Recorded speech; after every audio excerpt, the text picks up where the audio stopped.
What's up, guys? Zach Casteros here. Thanks for checking out another video. So, what I want to talk about today is a little controversial in nature, and wasn't sure that this is really the direction I want to go. But man, sometimes things happen, and I cannot stop thinking about them. They drive me literally nuts, and I'm just trying to be honest, transparent, and that's two things that happened yesterday that, on the surface, look nothing like each other, but I think when you peel the onion back, they sort of come from the same underlying problem. And so these two things happen, and I see people like freaking out on the internet about them. And I think, geez, I cannot sit here and not say anything. Even though what I'm saying might not be reaching a ton of people, I just feel like we're at this point in our lives, in this country, in this culture, where there's a lot of people that think they can just sit there and not say anything and not do anything and let somebody else deal with it. And, you're going to fast forward like 10 years and everything that you enjoy today, and maybe it's longer than 10 years. I'm not saying I know when, but my point is like everybody that doesn't do anything, that doesn't say anything, that's afraid, that thinks somebody else is just going to solve the problem, is going to wake up someday realizing that like all the benefits of being in a country like America are going to be gone if the foundation that this whole idea was founded on continues to be eroded away. And when I think about what happened yesterday in Kansas City, on the one hand, man, I am so heartbroken for the people who were affected, for parents who took their kids to go enjoy the parade, and then their kids are harmed. And I think, like, man, if that happened to my child, I would probably be one of the first trying to advocate for ways to make sure it never happened again. I think that's natural human nature. I think if that's not your approach as a parent, there's probably something wrong with you. And yet at the same time, to call for the control of this tool, this weapon, thinking that will solve the problem, I think is just a microcosm. It represents how we as Americans have been approaching pretty much every huge problem for a long time. And the problem with approaching the problems that way is the problems aren't getting solved. So when I think about health outcomes in America, it's no different. It's like 70% of people in America are fat. And nobody likes to say that word. Nobody likes to admit that's the reality. But folks, that's the reality. And so we have pills and we have surgeries and we have all these things, and 95% of them never even address the root cause. And so we just continue to put Band-Aids on and Band-Aids on and Band-Aids on. But when you look at the stats, when you look at the data, the problems keep getting worse and worse and worse.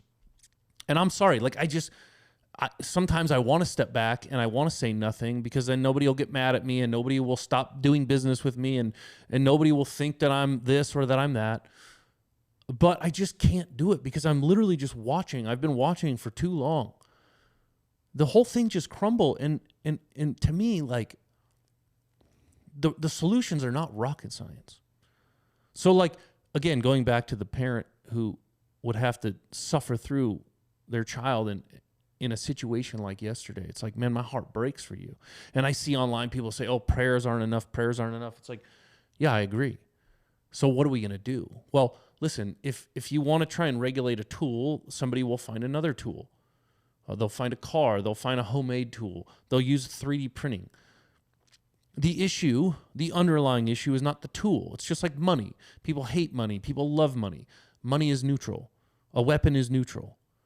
It's the person wielding the tool that makes the outcome either good or evil. And our culture is so enthralled in evil that a lot of our outcomes are evil.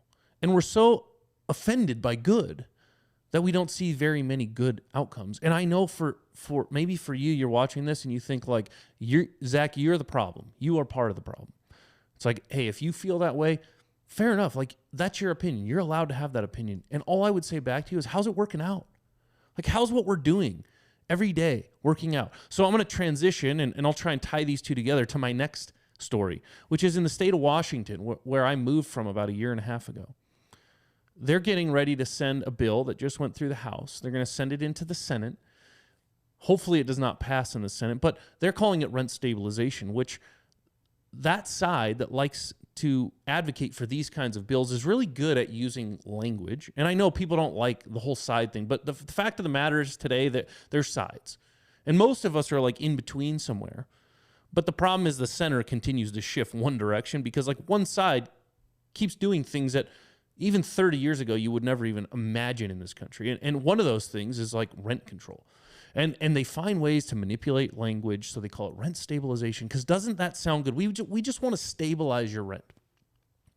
Because the problem here isn't a weapon being used and people being harmed physically.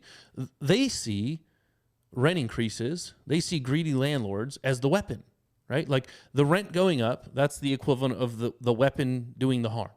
So they say, we're going to stabilize that. We're going to limit private property owners' ability to raise rent to whatever the current market would be. And that sounds really good. And so they have all the tenant advocates that they fight for it. And then they try and ramrod this stuff through. And so they make it sound like, hey, we're going to put this control into place. We're going to put this law into place. We're going to put this barrier into place, and it's going to solve the problem. And you know what the problem with that solution is? You can go to every single community that's ever tried it in the entire country, and it has never worked, not a single time. And it doesn't work because it's not rocket science, folks. The problem is not the rents going up. The problem is our government keeps messing around in the private sector, and we don't have a free market. All these people that have a problem with capitalism, they don't have a problem with capitalism. They have a problem with fascism. They have a problem with when our government starts to get in bed with and dictate what private businesses can do. That's the problem. Federal Reserve is the problem. When you can print money out of thin air and create inflation, the prices go up. So as an example, our great government in the state of Washington, they want to control the landlord's ability.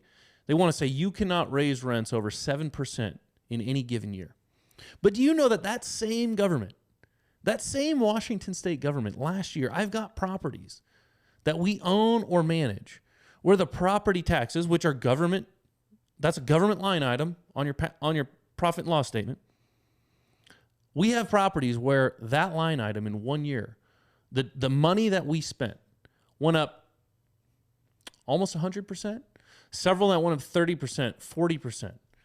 And they're going to tell us that we can't bring our prices to whatever the market is demanding. But they would never put that same onus. They'd never put the same responsibility, the same accountability on themselves. They will not do it. If they're going to pass a rent control bill, right alongside of it, which I would never be for, but right alongside of it, what they should also be passing is a government line item control bill. Right? Property taxes, B&O taxes, whatever it's going to be. They should be adhering to the same standards that they're going to make us adhere to. So as it relates to rent control, here's what's going to happen. And it's what always happens. They'll say, hey, your rent can't go up more than 7% a year. But someday you're going to want to move. And you might have to rent another place. And so there's going to be a vacant unit somewhere else. And that vacant unit, maybe in an inflationary environment like the one we're coming out of now, or maybe we're still in, depending on your opinion, maybe that new unit would be 20% more or 15% more or 10% more than the one that you're currently in. And that's not great, right? It's not an ideal scenario. But now, because what they're going to do is they're going to restrict landlords' abilities to raise rent on their current tenants each year. So what's going to happen is that when they get vacant units, those vacant unit rental rates are going to have to go up higher than they otherwise would have had to go to make up for what they can't charge their current tenants, to pay for things like the property taxes that went up 30% in a year. So when that person, you get ready to go move, you're going to move to a place that instead of seeing a 10% or a 15% increase in rent, you might see a 30 or a 40% increase in rent. Because guys, money is what money is.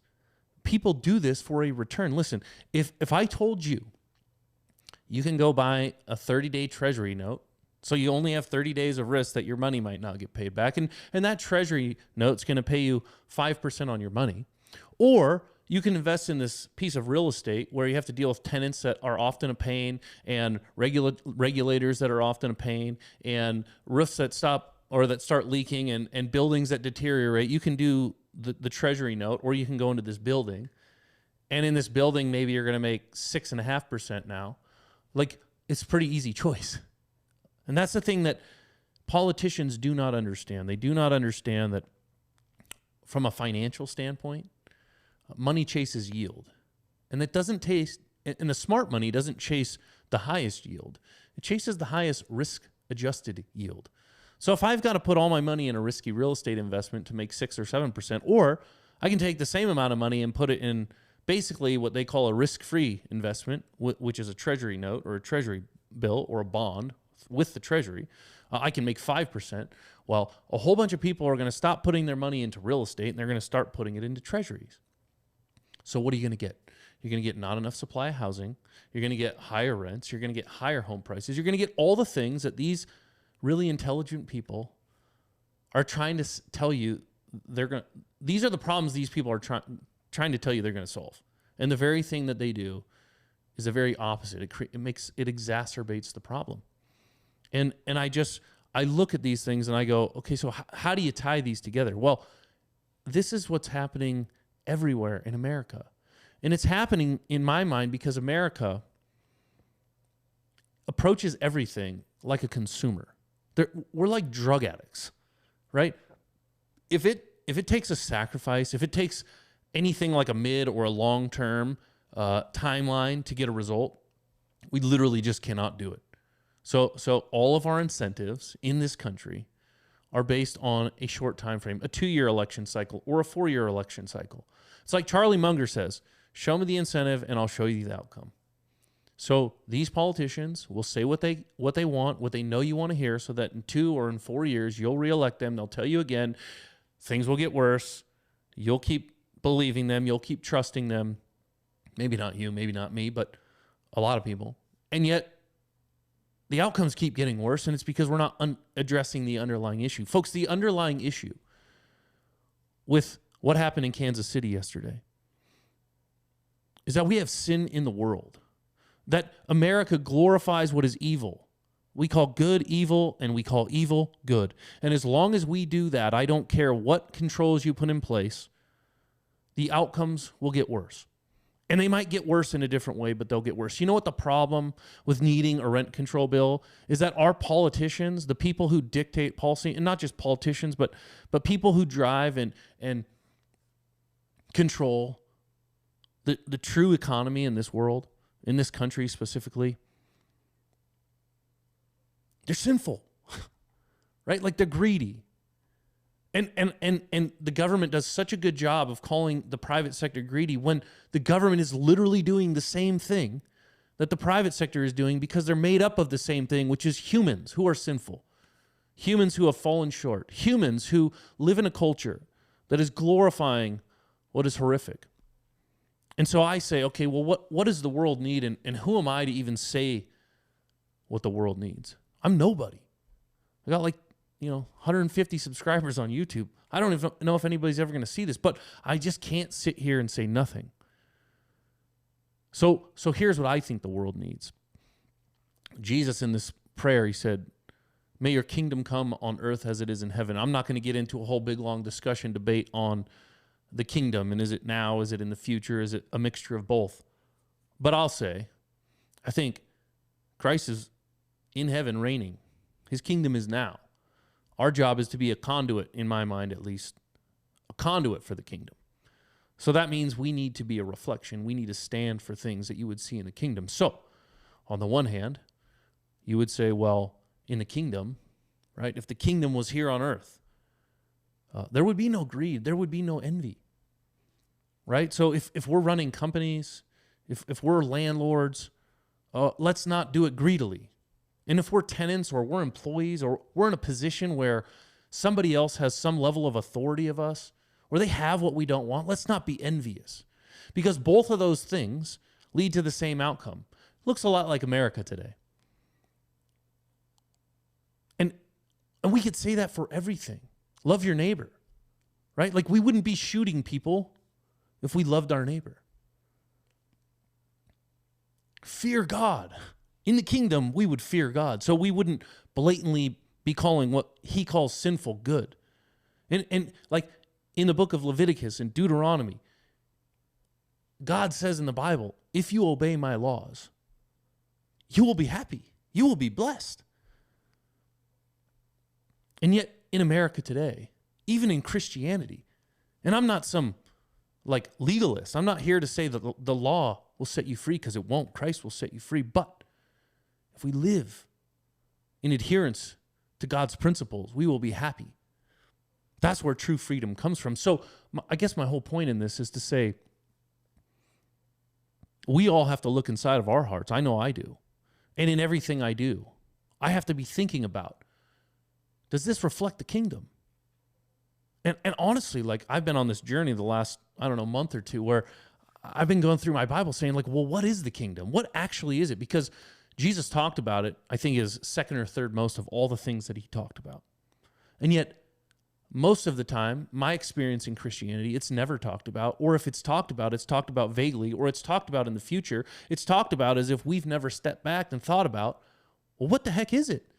And if our job, if our calling is to be a conduit for it, well, what does that even mean? And so, as I thought about what happened yesterday, and as I thought about what happened in the state of Washington, and it's happening in California, it's happening all over the place, where our freedoms are being stripped because we are not addressing the underlying problems. And people will, maybe you're watching this video and you're like, Zach, you're crazy. I don't believe in God. I don't believe in this Jesus guy.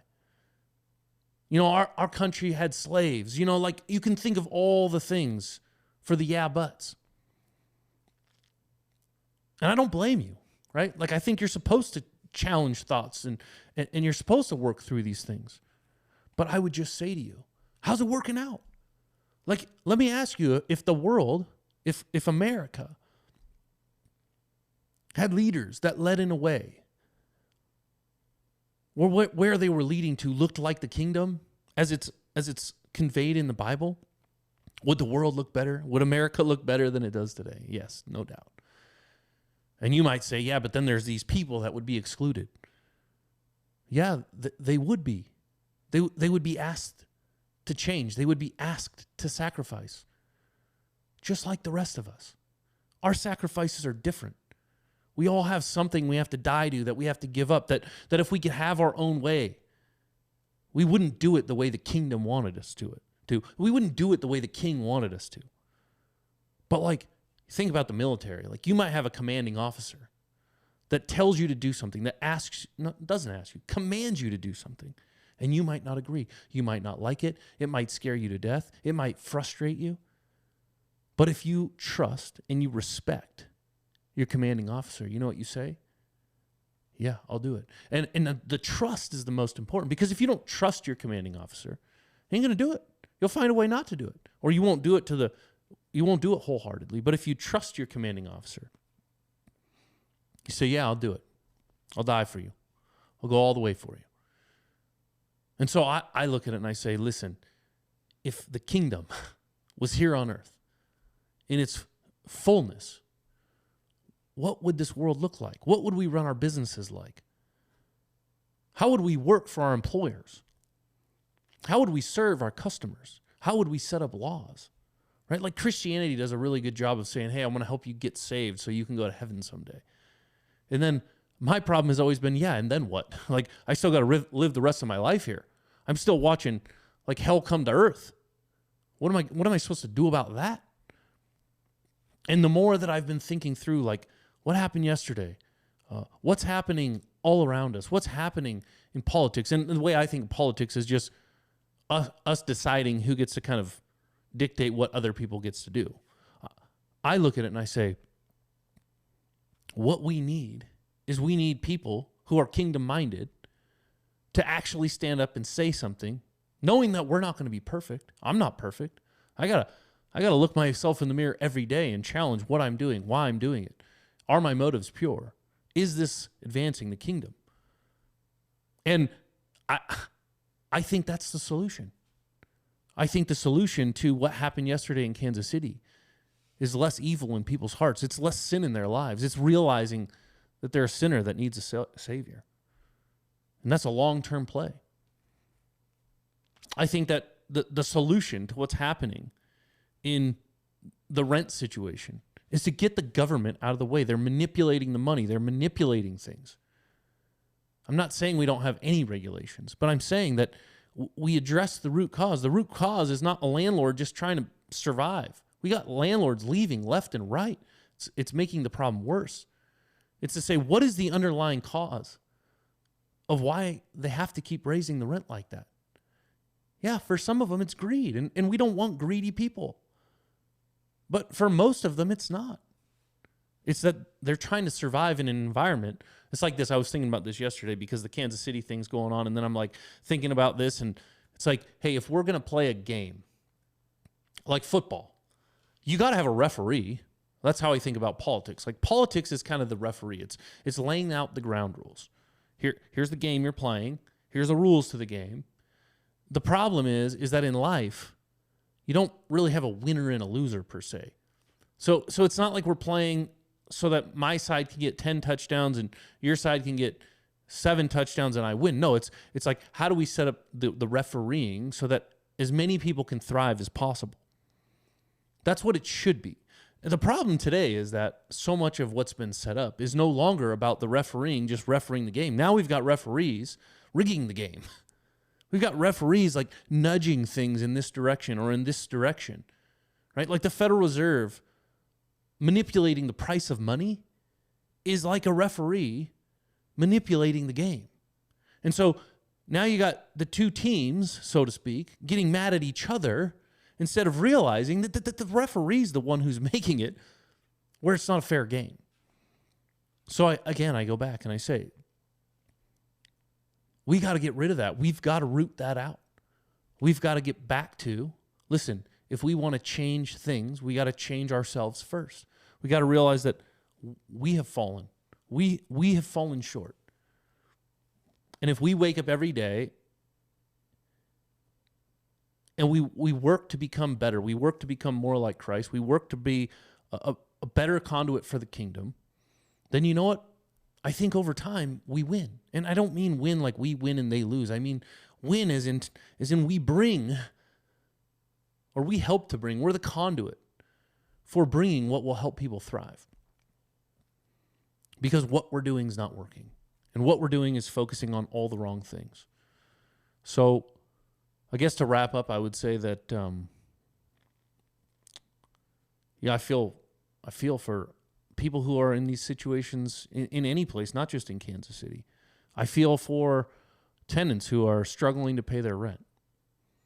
I feel for so many things because we live in a broken, fallen world.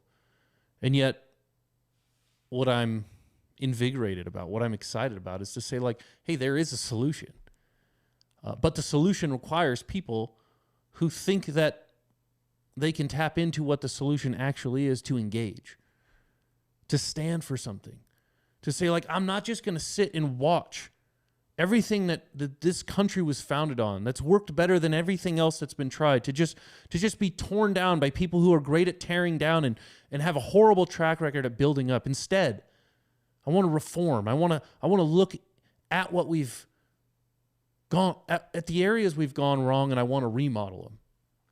It's always cheaper to remodel. Well, most of the time it's cheaper to remodel than rebuild. In this instance, I'd say definitely cheaper to remodel. And so I would just encourage you, if you're watching this and this stuff bugs you, you don't have to make a podcast about it or a video about it, but I mean, have the courage to talk to your friends, to talk to your coworkers. Listen, I try and do these respectfully. And I know sometimes I come across, I get a little fired up, and maybe that offends you, and that's certainly not my intention. So I say that to say, I don't think we need to go out there and be harsh and be mean and be aggressive. I think it's a matter of just saying, hey, this is not working. Let's talk about why it's not working. Well, here's an idea. Here's what I think. We have to start doing that, or at some period of time, at some period in our life, we're going to look back and say we lost everything. And we lost it because we were afraid to stand up and to speak for what we believe in, and to actually, like, if we love our neighbor, let's share what we think the solution is. Because the solution is never to just keep putting Band-Aids on problems. The solution is to bring people to the knowledge that they are fallen and sinful. They need a Savior. They need to be regenerated. And that every day, even those of us who would say that that's us, we have to be sanctified. We have to continue to look in the mirror and say, does my life look like Christ? Am I bringing the kingdom? Am I a conduit for the kingdom? That's my goal. So hopefully this helped you. Hopefully it spoke to you. You know, I keep saying that that's really what this is about. It's about sharing what spoke to me. Those things that just, they wrench at me. And these two things yesterday were one of them. So hopefully something in there spoke to you. Love to hear it if it did. And if you disagree, hey, that's fine.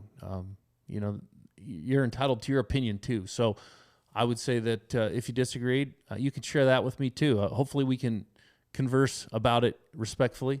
I know I certainly will do my part to try and make sure that happens. So thanks again for watching. I'll see you next time.